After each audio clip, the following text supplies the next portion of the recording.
welcome back to my YouTube channel. අද vlog එක අපේ ට්‍රින්කෝ ට්‍රිප් එකේ part 2. ඉතින් අපි ගියා ට්‍රින්කෝ වල තියෙන Naval Museum එක බලන්න. එහෙනම් අද vlog එකේ ගැන වීඩියෝ එකට යන්න කලින් channel එක subscribe කරලා මගේ YouTube family එකට එකතු වෙන්න අමතක කරන්න එපා.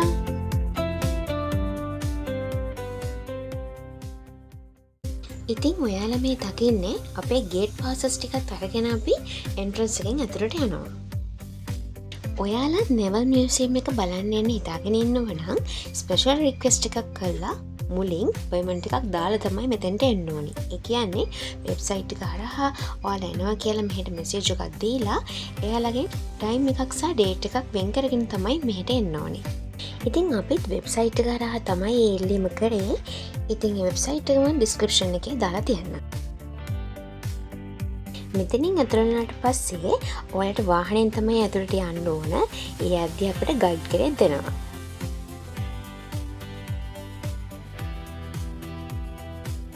වාහනෙන් ආවේ ටික දුරයි අපි. ඉතින් එහාට ඔයාලට මේ මුළු ෆීල්ඩ් එකම බලන්න වෙන්නේ ඇවිදගෙන ගිහිල්ලා. ඒ කියන්නේ ලොකු ඒරියා එකක් පයින් යන්න තියෙනවා. ඉතින් මේ ගයිඩ් උත් එක්ක අපි දැන් මේ මියුසියම් එක බලන්න ඇතුළට යන ගමන් ඉන්නේ. එහෙනම් එන්න මාත් එක්ක. වටපිටාව හරි ලස්සනයි. ඒ ලස්සනත් බලන ගමන් අපි යමු මියුසියම් එක පැත්තට.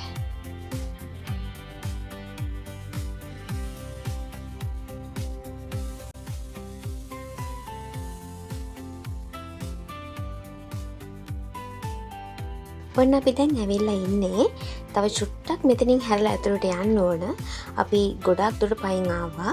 ඔන්න දැන් පේනවා මෙතන ඩිස්ප්ලේ කරලා තියෙනවා නාවික කෞතුකාගාරය, Naval Museum කියලා.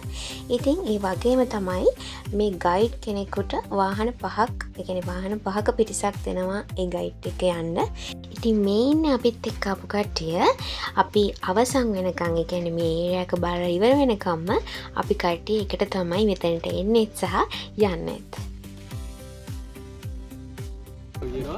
ඔයාලා මේ ඇවිල්ලා ඉන්නේ ශ්‍රී ලංකා නාවික හමුදාවකින් පවත්වාගෙන යනු ලබන ප්‍රධානතම නාවික කෞතුකාගාරය. මේ කෞතුකාගාරය 1999 සැප්තැම්බර් මාසේ 5 වෙනිදා තමයි මේ ස්ථානයේ ස්ථාපිත කෙරුණේ. මේ ස්ථානයේ කෞතුකාගාරයක් හදන්න ස්ථාපිත කරන්න ප්‍රධානතම හේතුව තමයි මේ භූමියේ තියෙන ඓතිහාසික හා පුරාවිද්‍යාත්මක වටිනාකම. ඓතිහාසික හා පුරාවිද්‍යාත්මක වටිනාකම තමයි 12 වෙනි දිවසේ පටන් විවිධ ජාතීන් මේ ත්‍රිකුණාමල වරායේ ආරක්ෂාව සඳහා මේ භූමිය බලකොටුවක් බල කේන්ද්‍රස්ථානයක් හැටියට භාවිත කරලා තියෙනවා. ඒ වගේම 12 වෙනි දිවසේ ඉදුණු බලකොටුවක් වලට මේ කෞතුකාගාරයේදී බලා ගන්න පුළුවන්.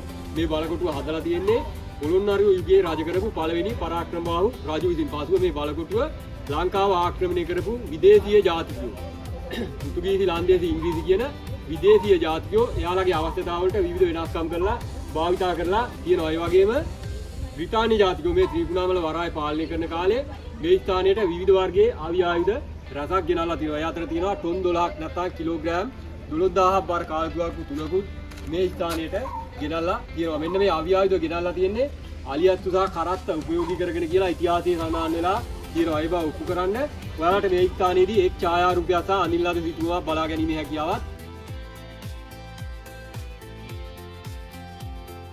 ඉතින් මේ වගේ මේ ඔෆිසර් මියුසියම් එක ගැන විස්තරයක් අපිට කරනවා.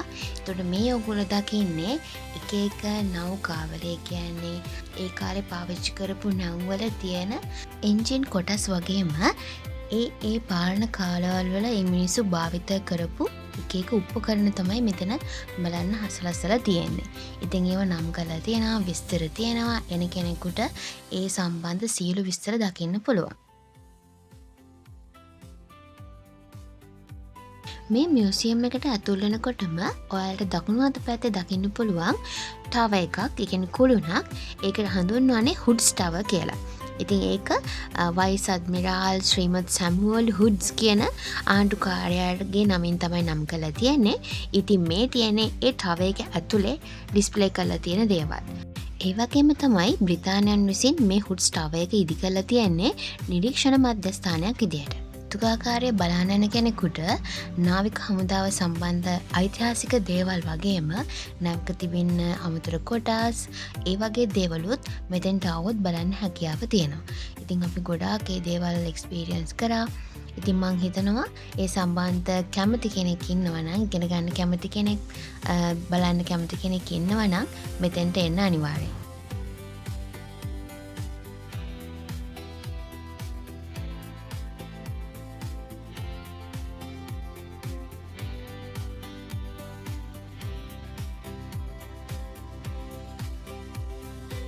ඉතින් අපි මේ ඉන්නේ ඒ හුඩ්ස් ටවර් එකේ උඩම කොටසේ. අර මං කිව්වේ මේක හදලා තියෙන නිරීක්ෂණ මධ්‍යස්ථානයක් විදියට කියලා. ඒක ඇත්තටම එහෙම තමයි. මෙතනට නැග්ගම වටේ ගොඩාක් ලොකු view එකක් තියෙනවා. ඒ වගේම අපේ ත්‍රිකුණාමල වරාය, එතකොට සිමෙන්ති කර්මාන්ත ශාලාව, ඒ වගේ ස්ථාන කීපයකුත් මෙතන ඉඳන් ඔකට දකින්න අවස්ථාව ලැබෙනවා.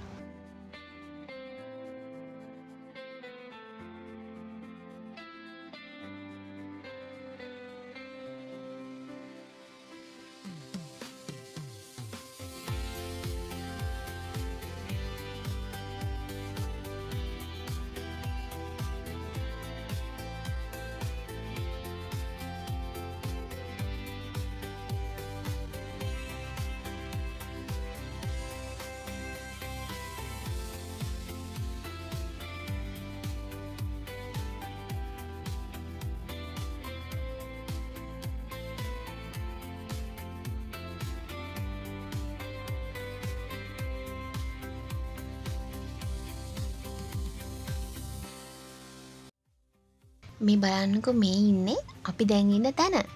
Google Map එකේ අපි ඉන්න තැන සර්ච් කරලා බැලුවම අපි ඉන්නේ මෙන්න මෙතන. මෙන්න මේ චූටි කොටසේ තමයි අපි ඉන්නේ. ඉතින් එතන ඉඳන් තමයි මේ අපි view එක බලන්නේ.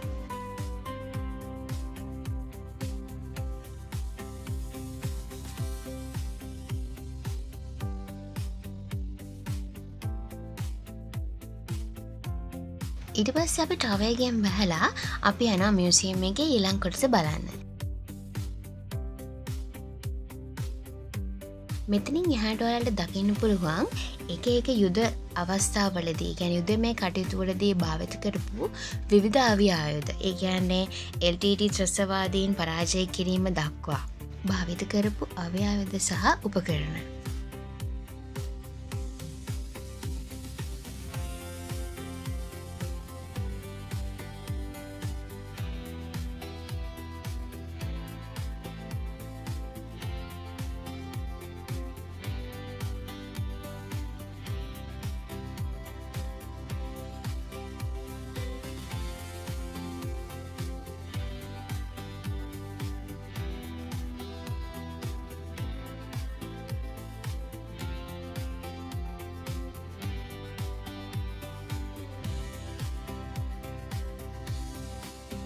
මොකද තියන්නේ? මේ තියන්නේ වරාය. හරි ලස්සන වරාය. අපි වරාය කමු. අපි වරාය කමු.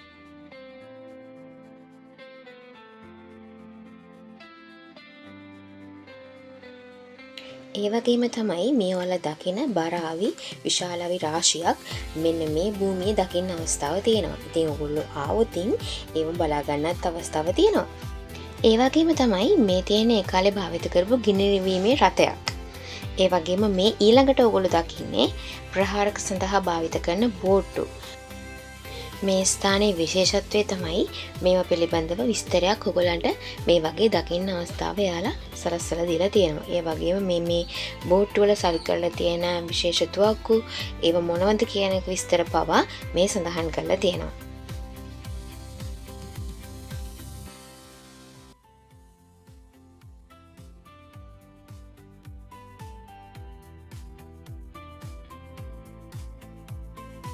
ඉතින් ඔයාලා මේ දකින්නෙත් ඒ වගේ භාවිත කරපු බෝට්ටු වර්ග. අපි මේවත් බලාගෙන ඇතුළට ගියා. තවත් එහාට යද්දී අපිට බලන්න හම්බුණා පතරම් සහ අවි ආයුධ සංගූපු රහස් භූගත කාමර වගේම හැංගෙන්න භාවිත කරපු භූගත බංකර් පවා මේ තාම සුරක්ෂිතව තියෙනවා. ඉතින් ඒවා මෙන්න මේ විදිහට දැන් විස්තර ඔයගලන්ට බලන්න පුළුවන් විදිහට මේ වගේ හදලා ලස්සන නැරඹුම් ස්ථාන විදිහට හදලා තියෙනවා. ඉතින් මම නම් මේ මගේ පළවෙනි පාර යුදමය ඉතිහාසය පිළිබඳ අපට දැනගන්න වගේම ඒ පිළිබඳ විස්තර එක තැනකින් බලා ගන්න පුළුවන් වගේම ඒ අව්‍යායුධ ගැන දකින්න අවස්ථාවක් හම්බෙච්ච පළවෙනි අවස්ථාව. ඉතින් ඇත්තටම මේ වගේ තැනක් මේ වගේ ස්ථානයක් පිහිටලා කරන සේවය ඇත්තටම අගයන්න ඕන. මොකද නැත්නම් අපි අපේ යුද ඉතිහාසය ගැන දැනුවත්භාවය නැති වෙලා යන තරම් ඉඩ තියෙනවා. ඉතින් මෙන්න මේ වගේ ලොකු විස්තර තියෙනවා දවසකින් බලලා ඉවර කරන්න බෑ. ඉතින් අපිත් පුළුවන් විදිහට මේ දේවල් බැලුවා, ඉගෙන ගත්තා, අහගත්තා, බලාගත්තා. ඉතින් ඇත්තටම හොඳයි. මට පුළුවන් විදිහට මම ඔයාලටත් මේවා ෂෙයා කරගත්තා. අර මම ඔයාලට කිව්වේ මෙන්න මේ වගේ තැන්වල තමයි පතුරන් ගබඩා හදලා තිබුණේ. ඉතින් ඒ විතරක් නෙවෙයි. භූගත බන්ධනාගාරයක් පවා මෙහි තියලා තියෙනවා. විශේෂයි කියලා හිතන දේවල් තමයි මම ඔයාලත් එක්ක ෂෙයා කරගත්තේ. මම හිතනවා ඉතින් මේ දේවල් ඔයගලන්ට වැදගත් වෙයි කියලා. ඉතින් ඔයාලත් හිතන් ඉන්නවනම් මෙහි බලන්න එන්න. මුළු දවසක්ම බලන්න තියාගෙන මෙහෙට එන්න. ඒක වැදගත්. එතකොට ඔයාලට නිදහසේ මේ දේවල් බලන්න පුළුවන්.